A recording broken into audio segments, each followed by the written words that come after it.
श्री शिव गीता अष्टम अध्याय। श्री रामचंद्र बोले, पंचभूत के देह की उत्पत्ति, स्थिति तथा नाश किस प्रकार से होता है और इसका स्वरूप क्या है? हे भगवान, विस्तार पूर्वक आप मुझसे कहिए। श्री भगवान बोले, पृथ्वी आदि पंचभूत से बना हुआ यह शरीर देह है। इसमें पृथ्वी प्रधान है और दूसरे चार इसमें मिले हुए अर्थात सहकारी हैं। जरायुज, अंडज, स्वेदज और उद्भिज, यह पांच भौतिक देह के चार भेद हैं। और मानसिक उत्पत्ति जो कहती है वह पांचवी है, उसे देवसर्ग कहते हैं। उन चारों में जरायुज प्रधान है, सो प्रथम उसी का वर्णन करते हैं। स्त्री के रज पुरुष के बीज से जरायुज की उत्पत्ति होती है। जिस समय ऋतुकाल में स्त्री के गर्भाशय में पुरुष का वीर्य प्रवेश होता है, स्त्री का रज मिलित होता है, तभी जरायुज की उत्पत्ति होती है। स्त्री का रज अधिक होने से कन्या और वीर्य अधिक होने से पुरुष की उत्पत्ति होती है, और शुक्र शोणित के समान होने से नपुंसक होता है। जब स्त्री ऋतु स्नान कर चुके तब चौथे दिन से 16 रात्रि तक ऋतुकाल की अवधि कही है। उसमें विषम दिनों में 5वें, 7वें, 9वें दिन में स्त्री और युग्म दिन में पुरुष की उत्पत्ति होती है। जो 16वीं रात्रि में स्त्री के गर्भ में रहता है तो चक्रवर्ती राजा उत्पन्न होता है, इसमें संदेह नहीं है। ऋतु में स्नान करके जो स्त्री कामातुर हो, जिस पुरुष का मुख देखती है, उसी आकृति का गर्भ होता है। इसी कारण से स्त्री उस दिन स्वामी का मुख देखे। स्त्री के उदर में एक पेशी चमड़ा निर्मित होता है, उसे जरायु कहते हैं। जिस कारण से शुक्र और शोणित का योग उसी गर्भ में होता है, इसी कारण से उसे जरायुज कहते हैं। सर्प और पक्षी आदि जीव अंडज कहलाते हैं। मशक आदि स्वेदज कहलाते हैं। वृक्ष गुल्म आदि उद्भिज कहलाते हैं और देवर्षि आदि मानसिक कहलाते हैं। अपने पूर्व जन्म के कर्मवश से यह प्राणी स्त्री के गर्भाशय में प्राप्त होकर शुक्र शोणित के मिलने से प्रथम मास में शिथिल रहता है।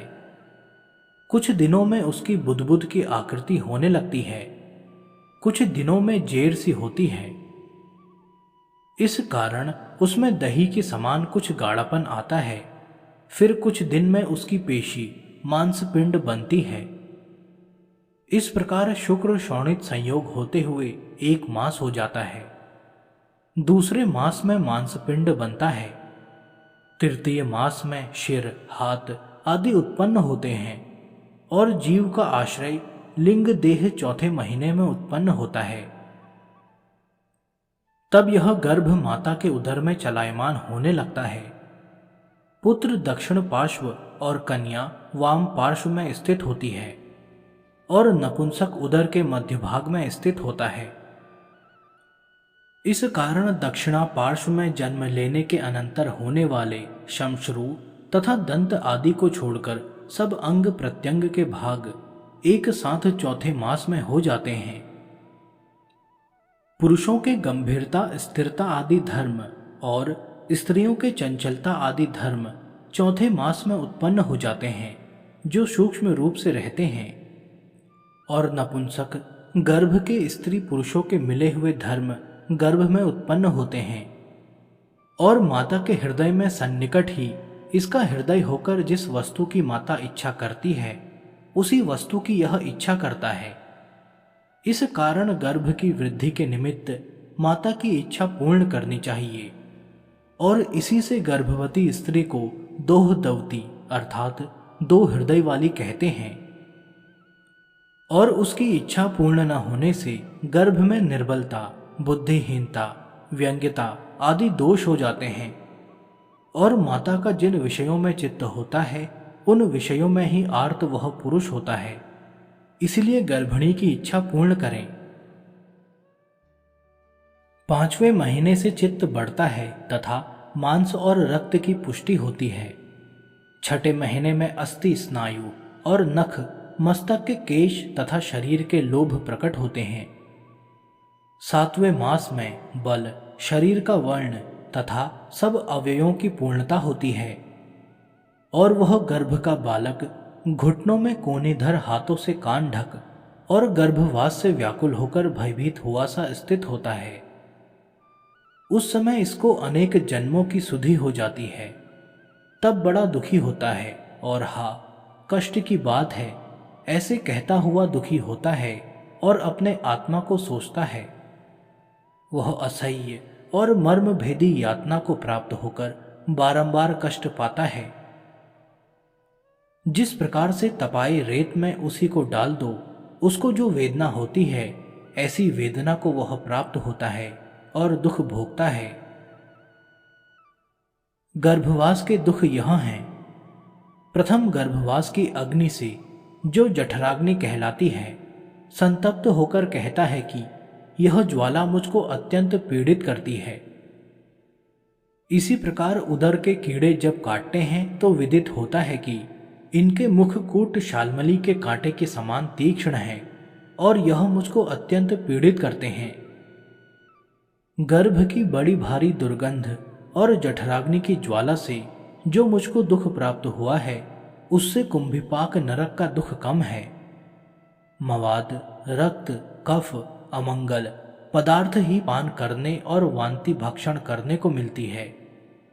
अशुचि पदार्थ मल मूत्र आदि में रहने से गर्भ में स्थित प्राणी कीड़ा ही हो जाता है। जो दुख गर्भशैया में सोकर मैंने पाया है, यह दुख संपूर्ण नरकों में भी पड़कर प्राप्त नहीं होता। इस प्रकार से पूर्व काल में प्राप्त हुई अनेक प्रकार की यातनाओं को स्मरण करता हुआ मुक्त होने का उपाय सोचता, यही अभ्यास करता रहता है। 8वें महीने में त्वचा और श्रुति प्राप्त होती है। इसी प्रकार ओज इंद्रिय शक्ति और तेज शरीर के आरंभ करने वाले तथा धातु परिणाम से होने वाले हृदय के तेज, जो जीवन के मुख्य कारण है, वह प्राप्त होते हैं। कुछ समय तक अतिशय चंचल होने के कारण किसी समय माता के हृदय में चंचल रूप से रहता है। कभी गर्भाशय में चपलता को प्राप्त हो जाता है। इसी कारण से अष्टम मास में उत्पन्न हुआ बालक बहुत नहीं जीता, कारण कि वह ओज और तेज से हीन होता है। फिर 9वें मास में प्रसूति का समय होता है, परंतु शीघ्र प्रसव होने का प्रतिबंधक यह है कि जो कुछ गर्भ के प्रारब्ध कर्म हुए तो उसे और कुछ काल तक गर्भ में रहना पड़ता है। माता की एक रक्त वाहिनी नाड़ी नाभि चक्र की एक नाड़ी से मिली हुई है। उसी के द्वारा माता का भक्षण किया अन्न गर्भ में पहुंचता है। इस प्रकार माता के आहार से पुष्टि को प्राप्त हो, यह गर्भ उसी के द्वारा जीवित रहता है। योनि चक्र में इसके संपूर्ण अंग अस्थियों से पिचकर व्यथित होते हैं। तब यह प्रथम कुक्षी से निकलकर योनि से बाहर आता है। उस समय उसका शरीर मेधा, रुधिर से लिप्त और जरायु से आच्छादित रहता है। यह प्राणी अत्यंत दुख से पीड़ित हो नीचे को मुख कर जैसे ही योनि चक्र से निकलता है, वैसे ही ऊंचे स्वर से रोता है। इस प्रकार गर्भवास के यंत्र से निकलकर दुख ही भोगता है, कहीं सुख नहीं मिलता। जन्म लेकर यह कुछ भी नहीं कर सकता, केवल मांस के पिंड के समान पड़ा रहता है। तब इसके माता पिता दंड हाथ में लिए कुत्ते, बिलाऊ तथा दाढ़ वाले जंतुओं से इसकी रक्षा करते हैं। उस समय यह ज्ञान शून्य ही पिता की ही समान राक्षसों को भी जानता है। पीने को दुग्ध जानकर पीने की अभिलाषा करता है। तात्पर्य यह है कि बाल अवस्था भी महाकष्टकारक है। जब तक सुषुम्ना नाड़ी कफ से आच्छादित रहती है, तब तक स्फुट अक्षर और वचन बोलने को वह समर्थ नहीं होता। इसी कारण से यह गर्भ में भी नहीं रो सकता। पीछे युवा अवस्था के आने से कामदेव के ज्वर से विह्वल को अकस्मात ही कभी कुछ गाता है, कभी अपना पराक्रम कहने लगता है, कभी अभिमान से वृक्षों पर चढ़ता कभी शांत प्राणियों को उत्तेजित करता, कभी काम क्रोध के मद से अंधा हो किसी को भी नहीं देखता। अस्थि, मांस और नाड़ी, इनके सिवाय स्त्री के मनमथ स्थान में और क्या है, जिसमें कि मेंढक के फाड़े हुए पेट के समान दुर्गंध आती है। परंतु तथापि उसमें आसक्त हुआ कामबाण से पीड़ित हो अपने आत्मा को अत्यंत जलाता है। अस्थि, मांस, शिरा और त्वचा, इनके सिवाय स्त्री के शरीर में और क्या है, जो यह पुरुष स्त्रियों में आसक्त होकर माया से मूढ़ होने के कारण जगत में कुछ भी नहीं देखता। एक समय प्राण पवन निर्गत हो जाने से भी मृग के से नेत्र वाली यह देह व्यर्थता को प्राप्त होता है और 5-6 दिन बीतने पर फिर वह देह दिखता भी नहीं। इस प्रकार युवा अवस्था में दुख भोगने के उपरांत वृद्धावस्था का दुख आरंभ होता है। तब यह महानिरादर के स्थान जरा को प्राप्त होकर महादुखी होता है। इसका हृदय कफ से व्याप्त हो जाता है और खाया हुआ अन्न भी जीर्ण नहीं होता। दांत गिर पड़ते हैं, दृष्टि मंद हो जाती है तथा अनेक प्रकार के रोग होने के कारण कटु काषाय औषधियों का सेवन करता है। वायु से कमर टेढ़ी हो जाती है। कटी, गर्दन, हाथ, जंघा, चरण यह निर्बल हो जाते हैं। तब सहस्त्रों रोग इसके शरीर में लिपट जाते हैं, बंधु तिरस्कार करते हैं। तब यह पवित्रता रहित ही मल से व्याप्त शरीर होने के कारण नख शिख पर्यंत सब शरीरों से संतप्त होता है, तथापि ईश्वर का ध्यान नहीं करता और शय्या, श्रेष्ठ भोजन आदि दुर्लभ भोगों का ध्यान करता हुआ स्थित होता है। इसके हाथ पैर कांपने लगते हैं, सब इंद्रियों की शक्ति कुंठित हो जाती है और कोई सामर्थ्य न होने के कारण बालक भी इसकी हंसी करते हैं। फिर इसके आगे मरणकाल के दुख का तो कोई दृष्टांत ही नहीं। दरिद्रादि पीड़ा, रोग आदि पीड़ा कितनी ही प्राप्त हो, उसको कुछ न गिनकर एक मरण के भय से सभी भयभीत होते हैं। बंधुओं से घिरे हुए प्राणी को मृत्यु ले जाती है, जिस प्रकार समुद्र में प्राप्त हुए सर्प को गरुड़ ले जाता है। हा प्रिय, हा धन, हा पुत्रो, इस प्रकार दारुण विलाप करते हुए इस पुरुष को मृत्यु इस प्रकार ले जाता है जैसे सर्प मेढक को ले जाता है।